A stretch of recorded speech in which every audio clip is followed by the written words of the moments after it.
जय हिंद दोस्तों। मैं अभिषेक अवस्थी स्वागत करता हूं आप सभी का आपके अपने चैनल सिलेक्शन मेंटर पे। देखिएगा, आज जो है होलिका पर्व है, तो आप सभी को होलिका पर्व की ढेर सारी शुभकामनाएं। और कल जो है आप लोग अच्छे से होली मनाइएगा। रंग वगैरह जो है थोड़ा सा अच्छे से खेलिएगा, कोई समस्या वाला मत खेलिएगा। बाकी इसके बाद आप लोग लग जाइएगा अच्छे से पढ़ने पर, क्योंकि समय आप लोगों के पास कम है अब। क्योंकि होली तो हर साल आएगी, हर साल आप रंग लगाएंगे, लेकिन अगर नौकरी पा ली आपने ना, तो हर साल आपकी होली जो है वो एक अलग लेवल की होगी। ठीक है, तो थोड़ा सा इस चीज़ पर भी ध्यान दीजिएगा, वरना आप खाली होली में ही मशगूल रहें और चीज़ें भूल जाएं। ठीक है, बाकी मैंने कल 2-3 आंसर आप लोगों से पूछे थे, किसी ने उनका आंसर नहीं दिया है भैया, तो पहले तो आप लोग जाकर उनके आंसर करिएगा, उसके बाद में आगे की चीज़ें करिएगा। ठीक है, चलिए, अगर आप सभी तैयार हैं तो फिर क्लास जो है उसको शुरू किया जाए। पहला प्रश्न है, देखिएगा, पहला प्रश्न है कि किस देश के उपराष्ट्रपति बदारा आलियो जोफ का भारत में निधन हो गया? जाम्बिया, घाना, गाम्बिया या सेनेगल?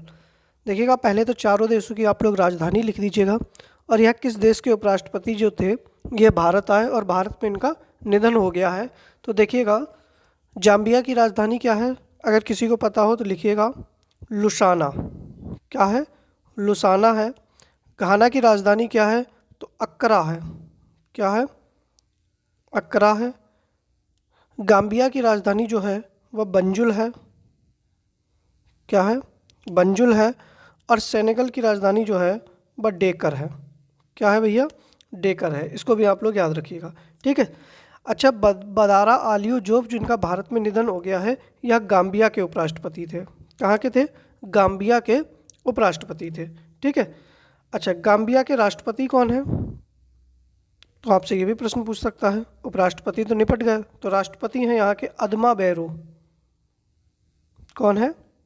अदमा बैरो जो हैं वो गाम्बिया के राष्ट्रपति हैं। ठीक है, चलिए आगे बढ़ते हैं अगले प्रश्न पर। दूसरा प्रश्न है कि प्रवासी भारतीय दिवस 2023 कब मनाया गया? 10 जनवरी, 9 जनवरी, 6 जनवरी या 12 जनवरी? और बताइएगा इसके मुख्य अतिथि कौन थे, और इसकी मेज़बानी मतलब इसका आयोजन जो है वो कहाँ पर हुआ, ये भी बताइएगा। कई बार मैंने पढ़ाया है इस प्रश्न को, और इम्पॉर्टेंट भी है आप लोगों के लिए। तो देखिएगा, प्रवासी भारतीय दिवस जो है वह 9 जनवरी को मनाया गया। कब? 9 जनवरी को। अच्छा, प्रवासी भारतीय दिवस क्यों मनाते हैं? क्योंकि 9 जनवरी 1915 को, ठीक है, कौन? गांधी जी अफ्रीका से भारत आए। अफ्रीका से भारत आए। ठीक है, इसी वजह से क्या होता है कि प्रत्येक वर्ष मतलब हर 2 वर्ष के बाद 9 जनवरी को प्रवासी भारतीय दिवस मनाया जाता है। ठीक है, इस बार का आयोजन कहाँ पर हुआ है बताइएगा? तो आयोजन होता है मध्य प्रदेश, इंदौर में। कहाँ पर? इंदौर, मध्य प्रदेश में। ठीक है, अतिथि कौन है? तो अतिथि कौन रहे हैं जल्दी से बताइएगा? तो मोहम्मद इरफान अली। कौन रहे हैं? मोहम्मद इरफान अली। और ये कौन थे? तो ये गुयाना के राष्ट्रपति हैं। कहाँ के? गुयाना के राष्ट्रपति हैं। ठीक है। अच्छा, इस बार की थीम क्या थी जल्दी से बताइएगा? थीम क्या थी? तो थीम है डायस्पोरा। क्या थी? Diaspora, reliable partner, reliable partners for India, for India, progress in Amrit Kaal, progress in Amrit Kaal. ठीक है। अच्छा, इसी के साथ में एक प्रश्न और आप लोग बताइएगा कि प्रवासी भारतीय सम्मान 2023 किसको दिया गया? कल भी बताए थे, परसों भी पढ़ाए थे। प्रवासी भारतीय सम्मान 2023 से किसको सम्मानित किया गया? जल्दी से आप लोग कमेंट बॉक्स में इसका आंसर बताइएगा। तो सही आंसर आप लोगों का क्या हो जाएगा जल्दी से बताइएगा? तो हो जाएगा थिरु कुमार नरेशन। किसको दिया गया? थिरुकुमार नरेशन को। ठीक है, चलिए आगे बढ़ते हैं अगले प्रश्न पर। तो भैया कब मनाया गया? 9 जनवरी को, बी ऑप्शन सही हो जाएगा। तीसरा प्रश्न है कि भारत ने संयुक्त राष्ट्र मिशन के लिए महिला शांति सैनिकों की पलटन कहाँ भेजी है? अवेई सूडान, दमिश्क Syria, Kyiv Ukraine, Baghdad Iraq. बताइएगा। तो देखिएगा, भारत ने संयुक्त राष्ट्र मिशन के लिए महिला शांति सैनिकों की पलटन जो है वह अवेई सूडान में भेजी है। कहाँ पर? सूडान के अवेई में भेजी है, क्योंकि क्या हुआ था, अवेई में जो है वह हिंसा फैल गई थी, तो हिंसा को कंट्रोल करने के लिए भारत के द्वारा पहली महिला शांति सैनिकों की पलटन भेजी गई है। ये प्रश्न बहुत इंपॉर्टेंट है आप लोगों के लिए, ठीक है, क्योंकि महिला जो है वो पहली बार कहीं बाहर गई हैं। अगला प्रश्न, चौथा प्रश्न है कि सीमा सड़क संगठन की विदेशी परियोजना तैनात होने वाली पहली भारतीय महिला कौन है? मतलब बीआरओ की पहली विदेशी परियोजना के तहत तैनात होने वाली पहली भारतीय महिला कौन बनी है? बताइएगा। कैप्टन शिवा चौहान, कैप्टन अभिलाषा वराक, लॉन्स नायक मंजू या कैप्टन सुरभि जखमोला। तो बताइएगा, सीमा सड़क संगठन के द्वारा पहली भारतीय महिला जो कि कोई विदेशी परियोजना की तहत, देखो होता क्या है कि जो बीआरओ होता है, ठीक है, बॉर्डर रोड ऑर्गेनाइजेशन, यह सड़क बनाता है किसके लिए? सेना वगैरह के लिए भी बनाता है, और बाकी क्योंकि जो बॉर्डर एरिया होते हैं उन पर ये ज़्यादातर सड़कें बनाता है। तो पहली बार, ठीक है, कहीं विदेश में सड़क बन रही है किसी देश के लिए, ठीक है, और उसकी पहली मतलब कमांडिंग ऑफिसर आप समझिएगा कौन बनाई गई है? मतलब तो सही आंसर हो जाएगा कैप्टन सुरभि जखमोला। कौन हो जाएगा? कैप्टन सुरभि जखमोला बनी है, ठीक है। और यह कहाँ पर होगा? तो भूटान में, ठीक है, बीआरओ के द्वारा भूटान में एक सड़क बनाई जा रही है, और भूटान में इस सड़क के निर्माण के लिए जो कमांडिंग ऑफिसर है वो कौन है? तो कैप्टन सुरभि जखमोला है, ठीक है। अच्छा, बीआरओ की स्थापना कब होती है, बॉर्डर रोड ऑर्गेनाइजेशन की? जल्दी से बताइएगा। तो 7 मई 1960 को। कब? 7 मई 1960 को होती है। और इसका मुख्यालय कहाँ पर है? तो इसका मुख्यालय जो है वह नई दिल्ली के अंदर है, और यह गृह मंत्रालय के अधीन है, इसको भी आप लोग याद रखिएगा। और इसके वर्तमान में महानिदेशक कौन है? तो इसके वर्तमान में महानिदेशक है राजीव चौधरी। कौन है? राजीव चौधरी हैं, ठीक है, याद रखिएगा। आगे बढ़ते हैं अगले प्रश्न पर। पांचवा प्रश्न है कि ऑनलाइन गेमिंग के लिए भारत का पहला उत्कृष्टता केंद्र कहाँ स्थापित किया जाएगा? हैदराबाद तेलंगाना, इम्फाल मणिपुर, चेन्नई तमिलनाडु या शिलांग मेघालय। तो देखिएगा, भारत के केंद्रीय इलेक्ट्रॉनिक और सूचना प्रौद्योगिकी मंत्री जो कि हैं राजीव चंद्रशेखर, उन्होंने बताया कि ऑनलाइन गेमिंग के लिए भारत का पहला उत्कृष्टता केंद्र जो है वह कहाँ खोला जाएगा? तो शिलांग। कहाँ पर? मेघालय के शिलांग में, जिसको खोला जाएगा, ठीक है, याद रखिएगा आप लोग। शिलांग को हम लोग क्या कहते हैं? तो पूर्व का स्कॉटलैंड कहते हैं। क्या कहते हैं भैया? पूर्व का स्कॉटलैंड कहा जाता है, ठीक है, याद रखिएगा। यहाँ के राज्यपाल कौन है और यहाँ के मुख्यमंत्री कौन है? तो देखिएगा, यहाँ पर दोबारा से भी चुनाव हुए थे, तो जो मुख्यमंत्री की पद की शपथ जो है वह आज ही ली गई है। राज्यपाल तो हैं यहाँ के फागू चौहान। कौन है? फागू चौहान। और मुख्यमंत्री बने हैं कॉनराड संगमा। कौन बने हैं? कॉनराड संगमा बने हैं, ठीक है। शिलांग को क्या कहा जाता है? पूर्व का स्कॉटलैंड भी कहा जाता है, ठीक है। चलिए, छठा प्रश्न है कि मिरंडा और एरियल किस ग्रह के उपग्रह हैं? मंगल, अरुण, शनि या बृहस्पति? बताइएगा, सही आंसर क्या हो जाएगा कि मिरंडा और एरियल जो है वह किस ग्रह के उपग्रह हैं? जल्दी से बताइएगा, सही आंसर क्या होना चाहिए। सभी लोग आंसर जरूर करिएगा, और एक बार वीडियो को लाइक नहीं किए हैं तो आप लोग लाइक भी कर दीजिएगा और वीडियो को शेयर भी कर दीजिएगा। जितने लोग लाइक नहीं किए हैं लाइक कर दीजिएगा। तो सही आंसर हो जाएगा अरुण। क्या हो जाएगा? अरुण हो जाएगा, ठीक है। एरियल और मिरंडा जो है वह अरुण ग्रह के उपग्रह हैं। अरुण ग्रह की खोज कब होती है? तो 1781 में। और किसने की? तो विलियम हर्शले ने। किसने की? विलियम हर्शले ने, ठीक है। इसके साथ में ही आप लोग इसको याद रखिएगा, अरुण को प्रथम आधुनिक ग्रह भी कहा जाता है। प्रथम आधुनिक ग्रह कहा जाता है। इसके साथ में ही इसको लेटा हुआ ग्रह भी कहा जाता है। क्या कहा जाता है? लेटा हुआ ग्रह भी कहा जाता है। ठीक है। अच्छा, मंगल के दो ग्रह है, उपग्रह हैं। एक का नाम है फोबोस। क्या नाम है?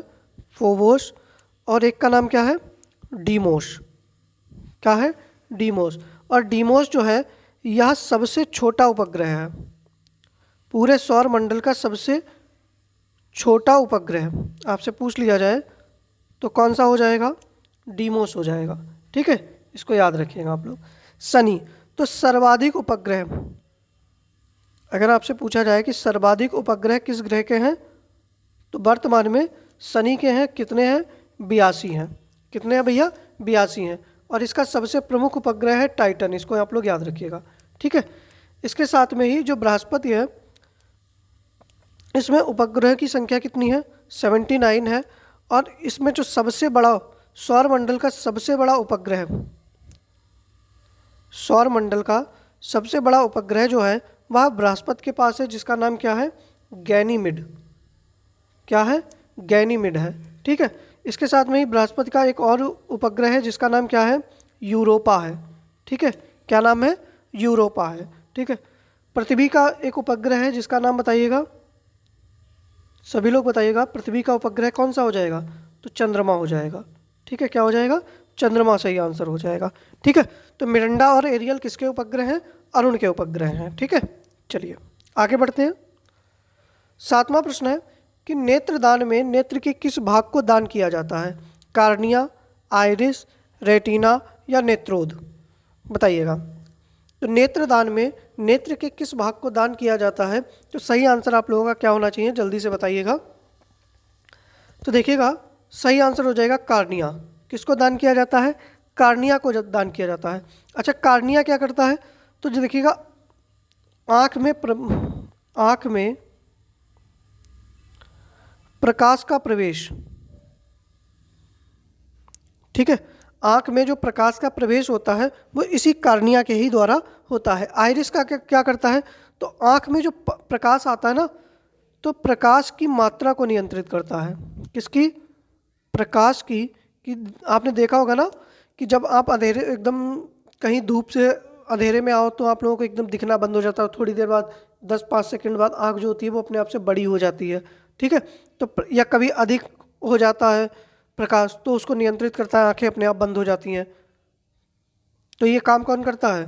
आइरिस करता है। रेटिना, तो रेटिना के ऊपर क्या बनता है? प्रकाश का प्रतिबिंब बनता है। ठीक है। प्रकाश का प्रतिबिंब किस पर बनता है? तो रेटिना के ऊपर बनता है। और नेत्र का कौन सा भाग दान किया जाता है? तो कार्निया को दान किया जाता है। ठीक है। चलिए 8वां प्रश्न है कि निम्नलिखित तत्वों में किसकी परमाणु संख्या आयरन की तुलना में अधिक है? आयरन मतलब लोहा। ठीक है। और लोहा को हम लोग क्या कहते हैं? Fe कहते हैं। ठीक है। तो पहले बात तो आप लोग बताइएगा, इसकी परमाणु संख्या होती कितनी है? तो इसकी परमाणु संख्या होती है 26। कितनी होती है? 26 होती है। तो अब आप लोगों को बताना है कि किस तत्व की जो है वह परमाणु संख्या इस लोहे या आयरन की तुलना में अधिक है? मैग्नीज की, कोबाल्ट की, कैल्शियम की या क्रोमियम की? तो देखिएगा, मैग्नीज को हम लोग कहते हैं Mn और इसकी कितनी होती है? तो 25 होती है। ठीक है। कोबाल्ट को हम लोग क्या कहते हैं? Ca कहते हैं और इसकी होती है 27। तो सही आंसर क्या हो जाएगा? बी ऑप्शन आपका सही हो जाएगा। कैल्शियम को कहते हैं Ca, इसका होता है 20। और क्रोमियम का परमाणु क्रमांक होता है, संख्या होती है 24। ठीक है। तो सही आंसर क्या हो जाएगा आप लोगों का? बी ऑप्शन सही हो जाएगा। ठीक है। चलिए 9वां प्रश्न है कि माध्यमिक सूत्र पुस्तक किसने लिखी? नागार्जुन, वसुमित्र, अश्वघोष या चरक? बताइएगा, सही आंसर आप लोगों का क्या हो जाएगा? देखिएगा, नागार्जुन जो है इनको भारत का आइंस्टीन कहा जाता है। क्या कहा जाता है? भारत का आइंस्टीन कहा जाता है। और अश्वघोष को भारत का मिल्टन कहा जाता है। ठीक है। तो माध्यमिक सूत्र पुस्तक जो है वह नागार्जुन ने लिखी है। किसने? नागार्जुन ने लिखी है। और इसी पुस्तक में इन्होंने क्या दिया है? तो सापेक्षतावाद का सिद्धांत दिया है। क्या दिया है भैया? सापेक्षता का सिद्धांत दिया है। और नागार्जुन को क्या कहा जाता है? तो भारत का आइंस्टीन कहा जाता है। ठीक है। वसुमित्र के द्वारा जो है कौन सी पुस्तक लिखी गई? तो महाविभास सूत्र। कौन सी? महाविभास सूत्र, जिसको क्या कहा जाता है? बौद्ध धर्म का विश्वकोश कहा जाता है। बौद्ध धर्म का विश्वकोश मतलब बौद्ध धर्म का विकिपीडिया। अश्वघोष के द्वारा जो है वह पुस्तक लिखी गई थी बुद्धचरित। इनको क्या कहा जाता है? भारत का मिल्टन कहा जाता है। और इस बुद्धचरित पुस्तक को क्या कहा जाता है? तो बौद्धों की रामायण कहा जाता है। बौद्धों की रामायण कहा जाता है। इसके साथ में ही जो चरक हैं, इन्होंने चरक संहिता लिखी। इनको चिकित्सा शास्त्र का जनक कहा जाता है। और इस पुस्तक को भारतीय चिकित्सा का विश्वकोश कहा जाता है। क्या कहा जाता है? भारतीय चिकित्सा का विश्वकोश कहा जाता है। ठीक है। और यह चारों के चारों जो थे वह किसके दरबार में रहते थे? तो कनिष्क के दरबार में रहते थे। किसके? कनिष्क के दरबार में रहते थे। कनिष्क बौद्ध धर्म की महायान शाखा से संबंधित था। किससे? महायान शाखा से संबंधित था। और इसी ने किसका? शक संवत की शुरुआत की थी। कब? 78 ईसा में। ठीक है, याद रखिएगा आप लोग। ठीक है, तो 9वें प्रश्न का ए आंसर आप लोगों का सही हो जाएगा। आगे बढ़ते हैं। 10वां प्रश्न है कि स्वामी दयानंद सरस्वती का जन्म किस राज्य में हुआ था? बताइएगा। राजस्थान, केरल, गुजरात, मध्य प्रदेश। तो देखिएगा, स्वामी दयानंद सरस्वती जो थे, इनका जन्म जो था 12 फरवरी 1824 को। कब? 12 फरवरी 1824 को टंकारा, कहाँ पर? टंकारा नामक स्थान पर गुजरात में हुआ था। कहाँ हुआ था? गुजरात में। इनके बचपन का नाम क्या था? तो इनके बचपन का नाम था मूल शंकर। क्या नाम था? मूल शंकर जो था, इनके बचपन का नाम था। ठीक है, याद रखना आप लोग। इनके गुरु का नाम क्या था? तो इन्होंने मतलब किससे शिक्षा ग्रहण की थी? तो स्वामी बिरजानंद। किससे? स्वामी बिरजानंद। ठीक है, इनसे इन्होंने शिक्षा ग्रहण की थी। इसके साथ में ही इन्होंने सर्वप्रथम स्वराज्य का नारा दिया। किसका? सर्वप्रथम स्वराज्य का नारा दिया या स्वराज्य का प्रयोग किया। ठीक है, इनके द्वारा ही एक नारा दिया गया था। कौन सा? वेदों की ओर लौटो। वेदों की ओर लौटो। ठीक है, इनके द्वारा ही क्या किया गया था? सत्यार्थ प्रकाश पुस्तक की रचना की गई थी। किसकी? सत्यार्थ प्रकाश पुस्तक।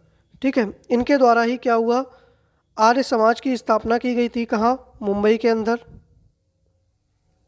आर्य समाज की स्थापना कब?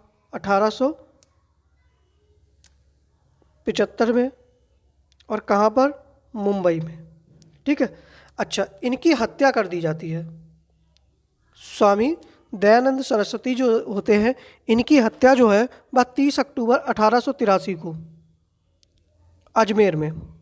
कहाँ पर? अजमेर में। और इनकी हत्या पता कैसे होती है?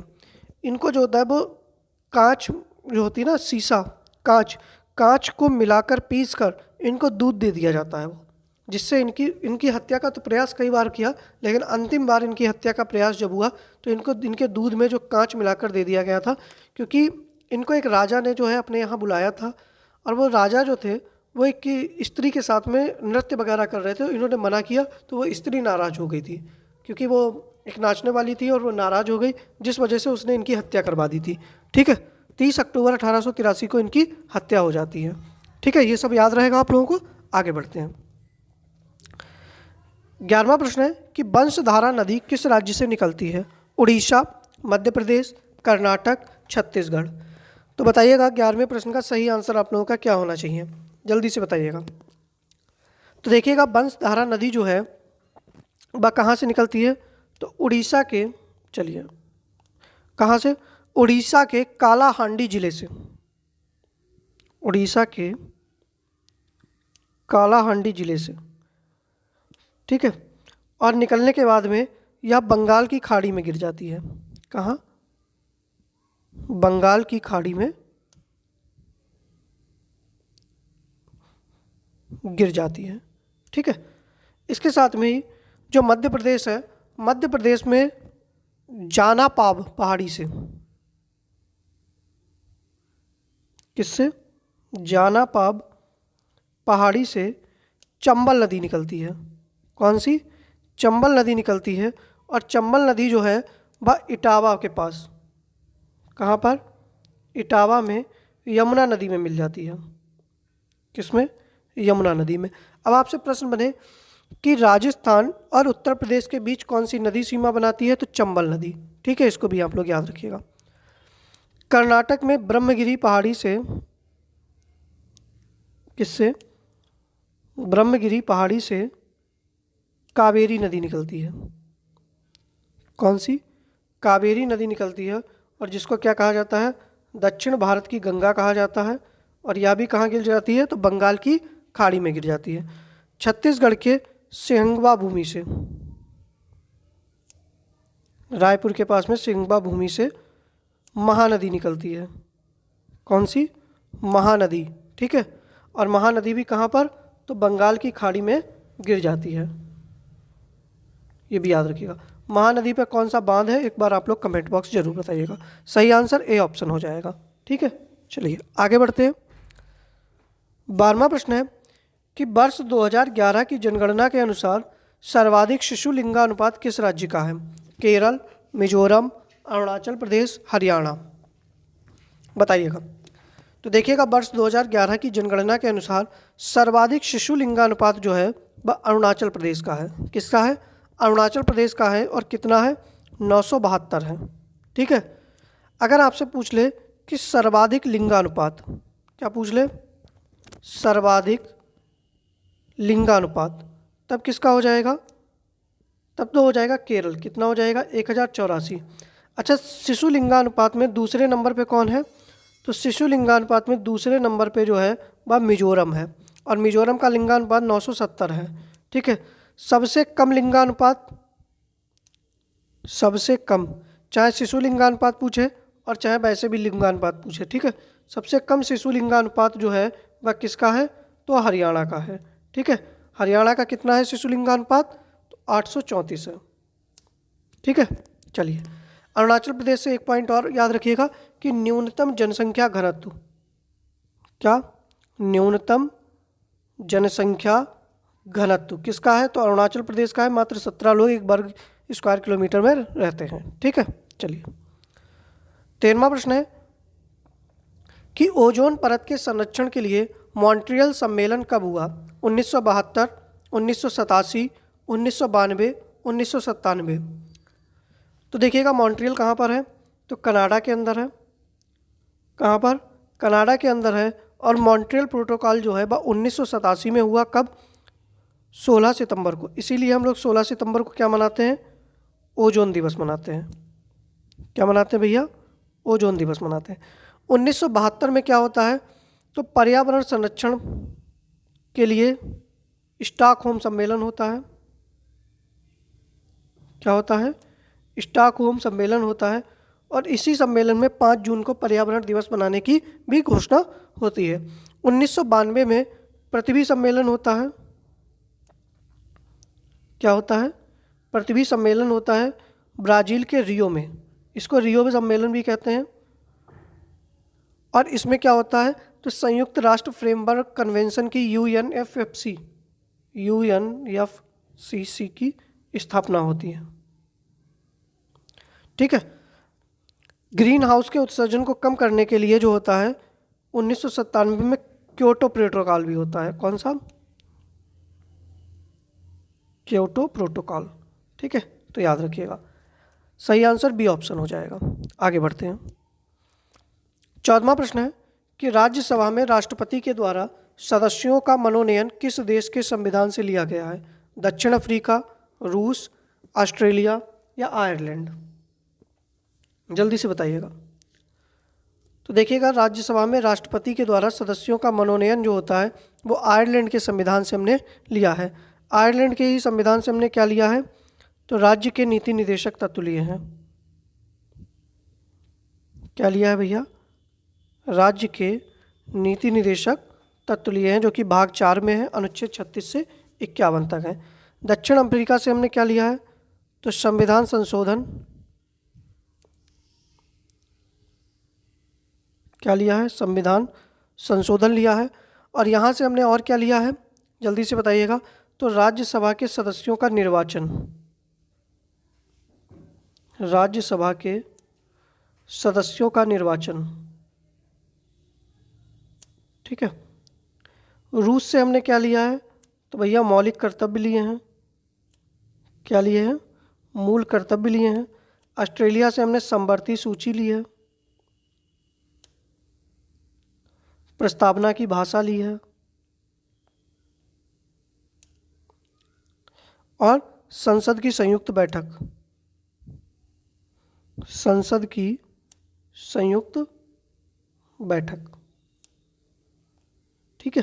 चलिए, सही आंसर डी ऑप्शन हो जाएगा। आगे बढ़ते हैं। अगला प्रश्न है कि शहीद वीर नारायण क्रिकेट स्टेडियम कहाँ है? बताइएगा।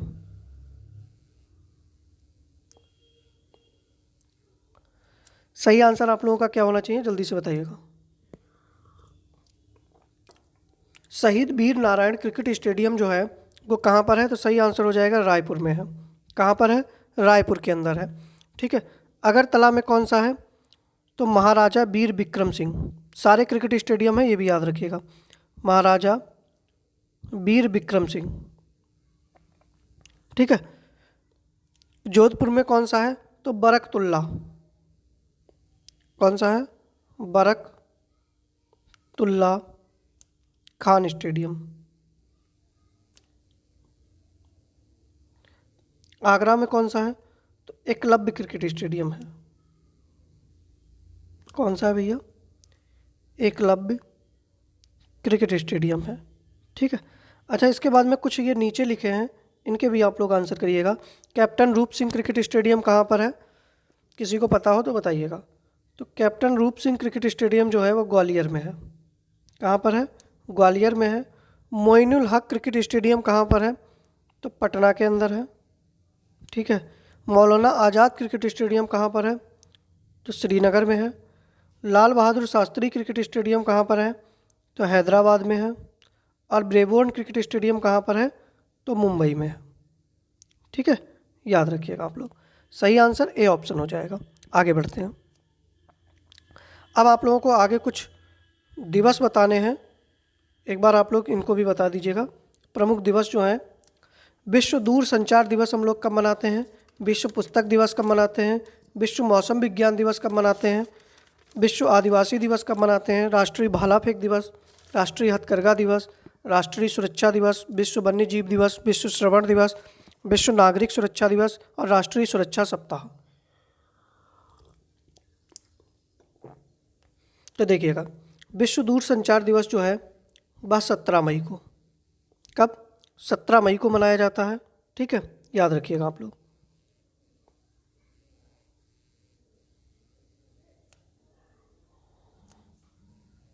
17 मई। विश्व पुस्तक दिवस हम लोग कब मनाते हैं? तो 23 अप्रैल। विश्व मौसम विज्ञान दिवस 23 मार्च। विश्व आदिवासी दिवस 9 अगस्त, ठीक है। राष्ट्रीय भाला फेंक दिवस और राष्ट्रीय हथकरघा दिवस जो है बस 7 अगस्त को। कब मनाते हैं? 7 अगस्त को मनाते हैं, ठीक है। याद रखिएगा आप लोग। राष्ट्रीय सुरक्षा दिवस हम लोग कब मनाते हैं? तो 4 मार्च को मनाते हैं। और 2023 में इसकी थीम क्या थी? तो मैंने आप लोगों को बताया था, हमारा उद्देश्य शून्य नुकसान, ठीक है। चलिए आगे है कि विश्व वन्य जीव दिवस हम लोग कब मनाते हैं? तो 3 मार्च को मनाते हैं। कब मनाते हैं? 3 मार्च को मनाते हैं। और इस बार की थीम क्या थी? तो वन्य जीव संरक्षण के लिए साझेदारी। विश्व श्रवण दिवस, तो यह भी 3 मार्च को मनाते हैं। इसकी थीम क्या थी? सभी के लिए कान और श्रवण देखभाल। विश्व नागरिक सुरक्षा दिवस 1 मार्च को मनाते हैं, ठीक है। और 1 मार्च को ही हम लोग और कौन सा दिवस मनाते हैं? तो शून्य भेदभाव दिवस मनाते हैं। कौन सा? शून्य भेदभाव दिवस मनाते हैं। और राष्ट्रीय सुरक्षा सप्ताह कब से? तो 4 मार्च से 10 मार्च तक, 4 मार्च से 10 मार्च 2023 तक। ठीक है, याद रखिएगा आप लोग। बाकी आप सभी लोग जो है और टेलीग्राम ग्रुप जो है उसको ज्वाइन हो जाइएगा और इसकी पीडीएफ आप लोग वहाँ से प्राप्त कर सकते हैं। ठीक है, बाकी हम लोग मिलते हैं अपनी नेक्स्ट क्लास में। कल जो है वो आप लोगों की छुट्टी रहेगी। बाकी परसों से हम लोग लगातार अपनी फिर से क्लास पे मिलेंगे। बाकी आप सभी लोगों को होली की ढेर सारी शुभकामनाएं। बाकी मिलते हैं नेक्स्ट क्लास में। जय हिंद।